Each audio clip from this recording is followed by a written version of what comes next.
ఆచార్య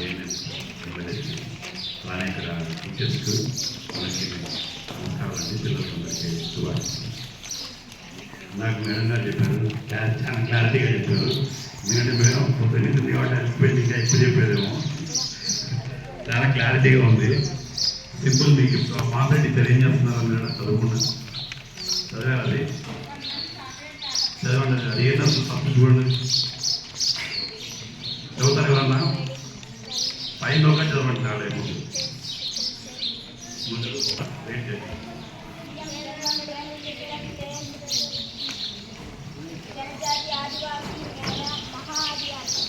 భారత ప్రభుత్వం 2047 నాటికి చికిత్స వ్యాధి నిర్మూలన మిషన్ 2047కి నిర్మూలించాలని. చికిత్సల వ్యాధి అంటే వస్తాను ఏమనేది రక్తహీనత అనేది తెలుసా మీకు? ఏ క్లాస్ చదువుతున్నారు ఇక్కడ? 10 వరకు ఉన్నారు. మీకు తెలుసా రక్త కణాలు అంటే తెలుసు కదా? వచ్చినప్పుడే 10th వాళ్ళకి వచ్చిందా లేదా? రక్త కణాలు తెల్ల కణాలు అనేవి ఉన్నాయి, తెలుసా? తెలుసా తెలుసా చెప్పండి. రక్త కణాలు అంటే ఇక్కడ ఉన్నాయి, ఎర్రగా.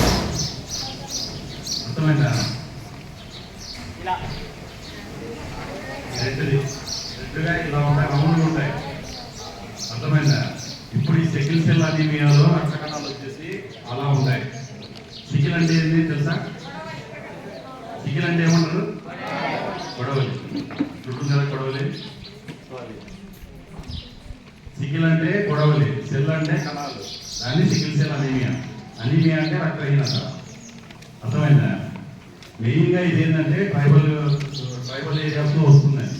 సో ట్రైబల్ ఏరియాస్లో వస్తుంది, వేరే చోట రావాలని అంటే అది కాదు. ఎక్కువగా అక్కడ కండిషన్స్ అలా ఉంటాయి కాబట్టి చాలా మందికి దీంట్లో ఉన్న వాళ్ళకే వస్తాయి. సో ఈ అనీమిక్ అనేది రక్తహీనత.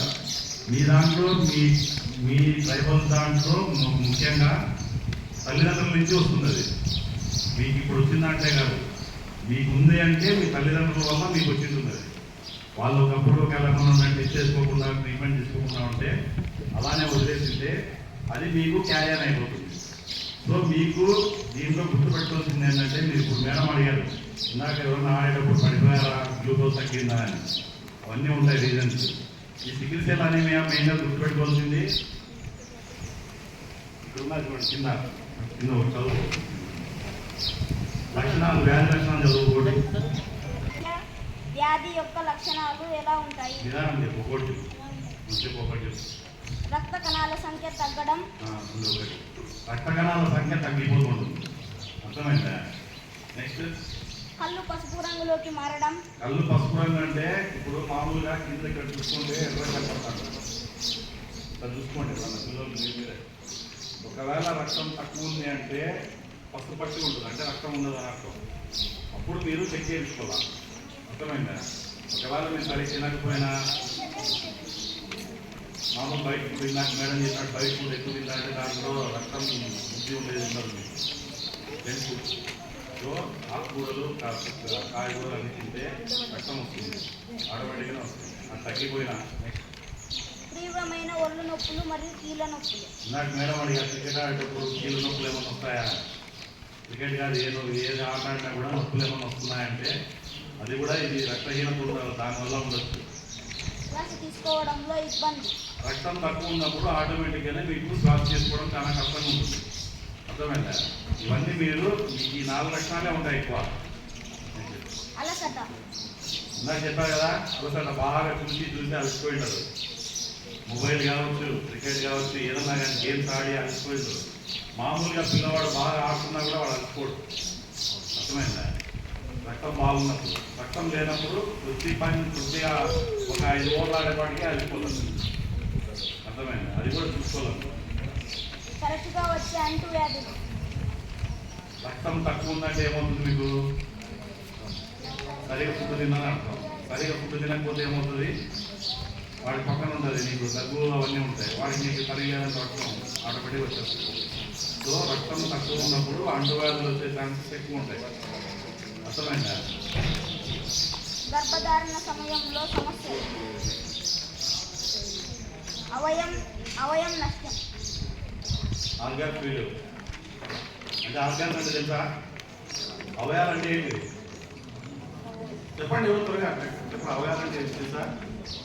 10 రోజులు శరీరంలో అవయాలు ఉంటాయి కదా, ఏమేమి అవయాలు అంటే వాళ్ళకండి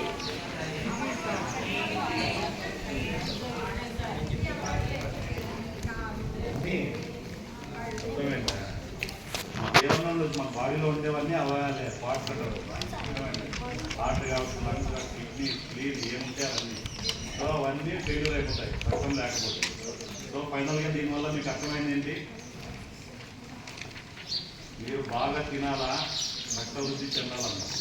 మీకు ఎప్పుడు రక్తం లేకుండా రక్తహీనత మొదలవుతుందో ఇట్లా అవన్నీ వస్తాయి. అర్థమైందా? ఆ పేపర్ బాగా చదవండి.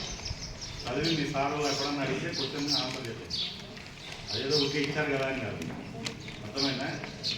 ఓకే, రక్తహీనత లేకుండా మీరు పెట్టే ఇక్కడ బాగా ఫుడ్ పెడతారు. అర్థమైందా? మీరు బయట పోయి తినాల్సిన పని ఉన్నది కదా, వాళ్ళ మెనూ ఉంటుంది. దాని ప్రకారం మీరు తిన్నా కూడా మీకు ఎంతో రక్త వృద్ధి ఉంటుంది. ఎప్పుడన్నా ఇలాంటి కంప్లైంట్స్ వస్తే మన జిఎస్టీ ఉంటుంది, లేకపోతే మనకి విజిట్ చేస్తారు. అప్పుడు కంప్లైంట్ చెప్పండి కంపల్సరీగా. పిల్లలు మనకి విజిట్ చేస్తారు మంత్లీ. వస్తున్నాం లేదా? ఎవరు స్టాఫ్ వస్తారు లేదా? ఏ నెలలు కానీ ఎవరన్నా వస్తున్నారా లేదా? చెప్పండి. చెప్పకపోతే మనం రావాలనుకుంటాం మేము. అర్థమైంది? ఒకవేళ ఎవరన్నా అందులో వచ్చేలోపు ఏమన్నా ప్రాబ్లం ఉన్నా మీ సార్లు చెప్పినా మీ సార్లు పంపిస్తారు. సరేనా? మీ ఆరోగ్యం మీ చేతిలో ఉంది.